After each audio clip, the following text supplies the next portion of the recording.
Hello you beautiful souls and welcome back to another video.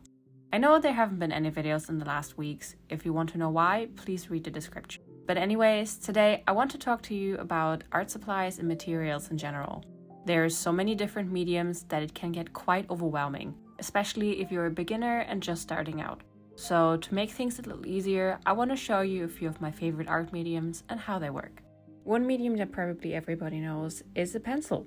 It comes in different versions. You can get it like as this wooden thing or as a mechanical pencil. Sometimes you can get them in such a box where you have a different range of different pencils. They are perfect for loose sketching and for quick ideas and scribbles, but you can also do very intricate things with them. As I said, you can get them in different ranges and they have a different level of hardness. The one that I have here now is a 5H, and that's a pretty hard one, and you can see it's a very, very light tone. The higher the H number, the lighter your pencil will get. Depending on where you are in the world, I think they might also just have the numbers instead of the letters. But here in Europe or in Germany, the H letters are the hard ones and the B ones are for softness. And the higher the B number gets, the darker your pencil becomes. So you see there is quite a bit of range that you can get just with a pencil or with a couple of pencils, and it just really depends what you like best. I also have this mechanical pencil which has a blue lead, and I do prefer it over my regular pencils. It just gives it a nicer, softer look, and I do like the touch of color. Let's quickly talk about paper for a second.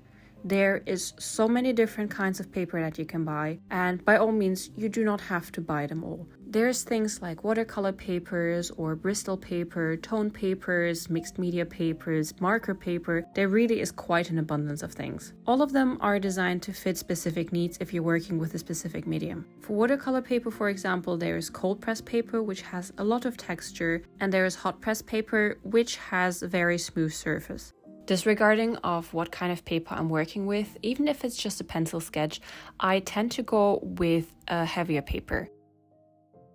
My preference is 250 grams per square meter and up, and in some countries this is not given in gram per square meter but rather in lb. So even if I'm just doing loose sketches and stuff, it does come in handy to use paper that's a bit thicker and has a little bit of a better quality.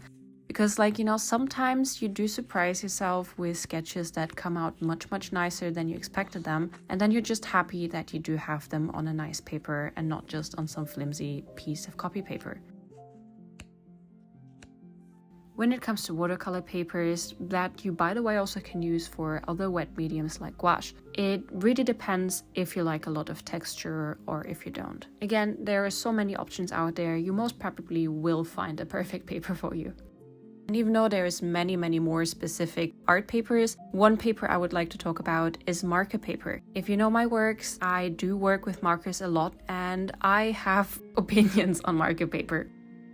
In general, I'm not the biggest fan of them. This one is actually pretty heavy, and to my surprise, I have not found any marker pad that is somewhat comparable. Generally, I do prefer working on mixed media paper, even though it does take more ink, but it just blends nicer. But if you really want to go for a marker paper, then try finding something that's a bit on the heavier side. It's much nicer to work with, and I feel like the results are just much better. If you take a look at the marker pads from even the big names like Copic, they always are really thin, which also makes sense because in the original sense, markers were for quick designs and layouts and not primarily meant for illustration and artworks. But as they have become more popular in art, those marker pads did not change, and I personally feel they're way too thin, they have no stability to them, and sometimes they even seem a little bit see-through.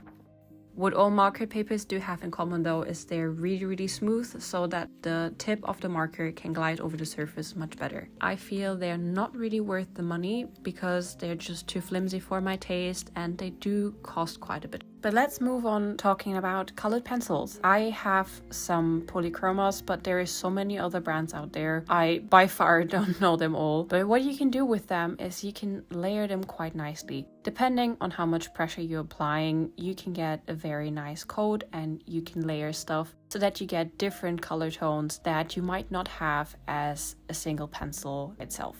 This is an example of one of the earlier drawings that I did with colored pencils. You can see like it does layer quite nicely and you can get a range of different tones, but also you can get very vibrant colors.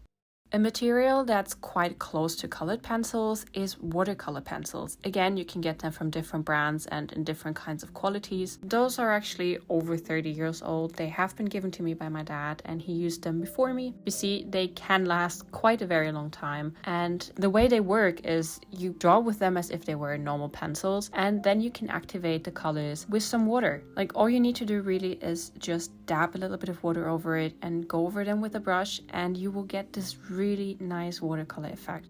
If you're not confident with watercolor itself, then this is a really nice in-between medium that you could be using. While we're talking about watercolor itself, you can get it in tubes. You can also get this in those tiny little boxes or whatever they're called. And the way it works, you have some water, you take a brush, and depending on what kind of saturation you want, you just lay it down on paper.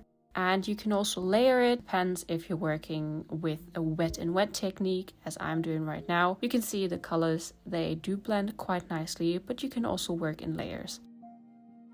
Those are some examples of what I'm doing with my watercolor. I really do like it for their vibrancy, and I do let the layers dry thoroughly before adding another, and that's why I can create quite a bit of depth. Those two are examples of how it can look like if you mix watercolors and colored pencils.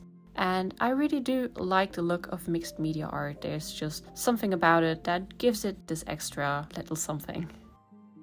Another liquid medium would be ink. Ink can be waterproof, but it can also not be waterproof. So depending on which one you're using, maybe check that before, because it might limit you in what you do. I really do like the vibrancy of the colors, and one thing I also very much like to do, you can see that there's a little bit of structure in the background. That's because while it's still wet, I sprinkle on a little bit of salt and it does get that crystally feeling to it. I really do like it.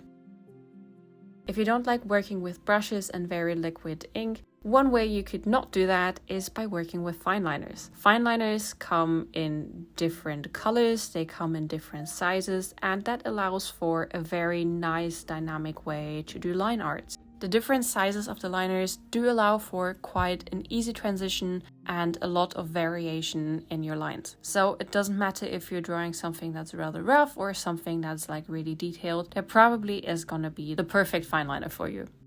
If you don't like inking with a brush and a little ink pot, then maybe one of those brush pens is actually for you. They have an ink cartridge inside and you don't have to constantly dip it back into the little pot to refill. One of my all-time favorite mediums is alcohol markers. You can also get markers that are water-based, but they will not blend as smoothly as alcohol markers. They come in all sorts of colors and all sorts of variation with different nibs. Don't be under the impression that you need to have all of those markers. For I think 3 years, I used exclusively work with 6 gray tone markers only, simply because I couldn't afford them and I absolutely loved working with them.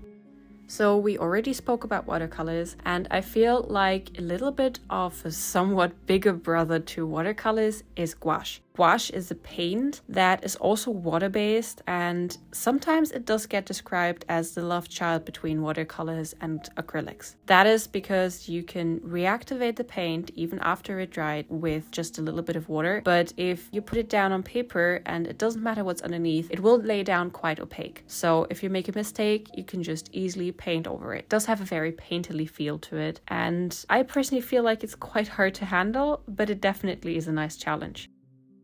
Speaking of gouache, as I already mentioned, there is also acrylic paints. I can't tell you much about acrylics because I'm not really proficient in them, but they're really nice to try out and they also are quite affordable. So if you want to get into painting, that would be a nice idea.